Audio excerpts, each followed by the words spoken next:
की कचरा एकत्र सांग की इकडं.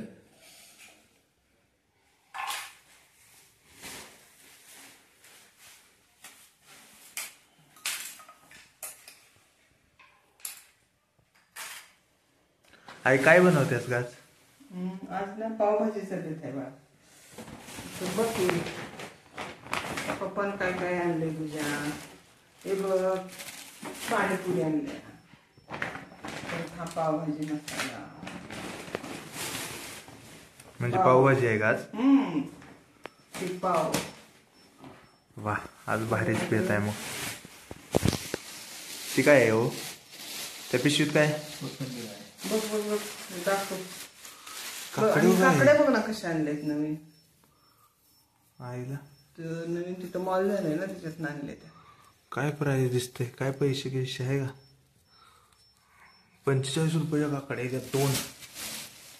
हा बापरे.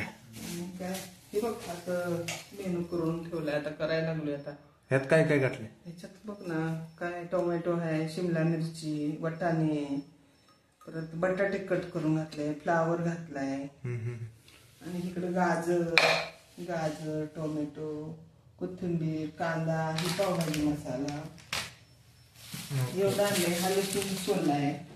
पाणीपुरी धपाटा बनवण्यासाठी काय काय लागणार साहित्य आणले. बाजरी. म्हणजे आता धपाटाच का विषय? आपल्या घरात देवीचा घट बसतो ना, मग त्याला नैवेद्य लागतोय. त्याच्यासाठी धपाटे कडाकण्या बनवायची लागते आणि माळ बनवायला लागते. त्याची हार बनवून घालायचं, त्याला नैवेद्य बनवायचा उद्या. Okay okay okay. आणि मग आता हा मेनू झाला की तुम्हाला प्लेट भरल्यानंतर दाखवतो पावभाजीचा. तर आपण मग आता थोड्या पाणीपुरी पहिला बनवू. पाणीपुरी खाऊ पाहिजे. ही बघा पाणीपुरी बनवलेली आहे. पाणी आणि आम्ही असं 50 रुपयाचं बाहेरनं पॅकेट आणतोय. आणि पाणीपुरी कुठनं तर दुकानात नाही एखादं विकत आणायची एखादी पाणीपुरी. आणि अशी आम्ही मज्जा करत असतो सगळी पाणीपुरी खायला. आम्ही पाणीपुरी बनवल्या, सगळ्यांनी खायला या.